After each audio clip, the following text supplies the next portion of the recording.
বন্ধুরা, আজ আমরা এসেছি কোরিয়ান বেল অফ ফ্রেন্ডশিপে, যা সান পেড্রো সমুদ্র পাড়ে অবস্থিত এক অসাধারণ ঐতিহাসিক স্থান।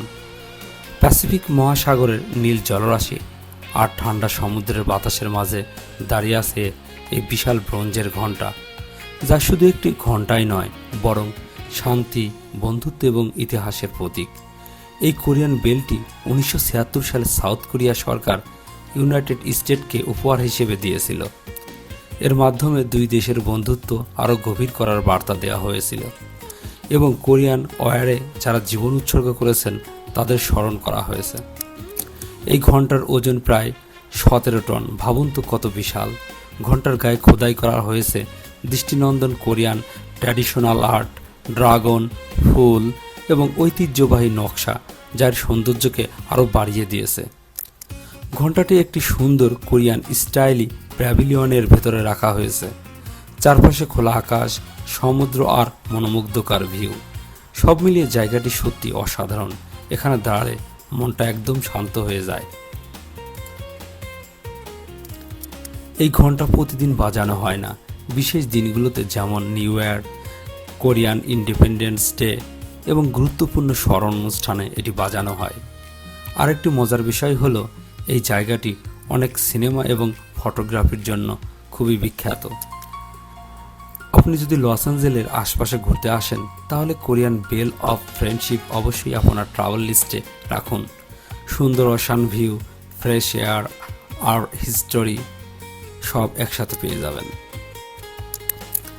বন্ধুরা, এখন আমি দাঁড়িয়ে আছি কোরিয়ান বেল অফ ফ্রেন্ডশিপের পাদদেশে, সান পেড্রো সমুদ্র পাড়ের এক অপূর্ব জায়গায়, যেখানে সূর্যাস্ত দেখার অভিজ্ঞতা সত্যি অসাধারণ। অনেকেই বলেন এই জায়গাটি সূর্যাস্ত দেখার জন্য পৃথিবীর অন্যতম সুন্দর স্থানগুলোর মধ্যে একটি। কেন জানেন? কারণ এখানে দাঁড়ালে একসাথে দেখা যায় অসীম প্যাসিফিক ওশান, খাড়া পাহাড়ি ক্লিফ, ঠান্ডা সমুদ্রের বাতাস আর ধীরে ধীরে ডুবে যাওয়া সোনালি সূর্য। এই বিশাল সমুদ্র দেখুন, অসংখ্য ঢেউ উঠেছে আবার শান্ত হয়ে যাচ্ছে। কেউ কি একবার ভেবে দেখেছি কে এই সমুদ্রকে তার সীমার মধ্যে ধরে রেখেছে? মানুষ যত বড়ই হোক, যত শক্তিশালীই হোক, আল্লাহর সৃষ্টির সামনে সে কত ছোট। এখানে দাঁড়ালে সেটা স্পষ্ট বোঝা যায়।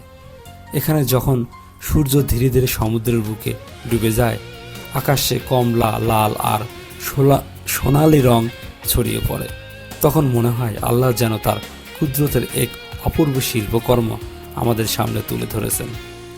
এই দৃশ্য দেখলে একটি কথাই মনে আসে, সুবহানাল্লাহ, আল্লাহ কত সুন্দরভাবে পৃথিবী সৃষ্টি করেছেন। পবিত্র কোরআনে আল্লাহ বলেন, নিশ্চয় আসমান ও জমিনের সৃষ্টিতে, রাত ও দিনের পরিবর্তনে বোধ শক্তি সম্পন্ন মানুষের জন্য নিদর্শন রয়েছে। এই পাহাড়গুলো দেখুন কত দৃঢ়, কত স্থির। আল্লাহ পাহাড়কে পৃথিবীর ভারসাম্যের জন্য স্থাপন করেছেন। এই বাতাস, এই ঢেউয়ের শব্দ, এই নীরবতা সব কিছুই যেন একটি কথাই বলছে, তোমার রবকে চিনো। আমরা জীবনে অনেক ব্যস্ত হয়ে যাই, কাজ, চিন্তা, দুশ্চিন্তা, দৌড়ঝাঁপ, কিন্তু মাঝে মাঝে প্রকৃতির মাঝে এসে থামা দরকার। কারণ প্রকৃতি আমাদের হৃদয়কে নরম করে এবং স্রষ্টার কথা মনে করিয়ে দেয়। একজন মুমিন যখন পাহাড় দেখে, সে শুধু পাথর দেখে না। যখন সমুদ্র দেখে, সে শুধু পানি দেখে না, সে দেখে আল্লাহর মহিমা, শক্তি ও অসীম জ্ঞান। তাই এই সৌন্দর্য শুধু চোখে দিয়ে দেখার জন্য নয়, এটি হৃদয় দিয়ে অনুভব করার জন্য। আল্লাহ আমাদের এমন এক হৃদয় দান করুন, যা তার সৃষ্টি দেখে তাকেই স্মরণ করে।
এতক্ষণ ভিডিওটা দেখার জন্য সবাইকে অসংখ্য ধন্যবাদ।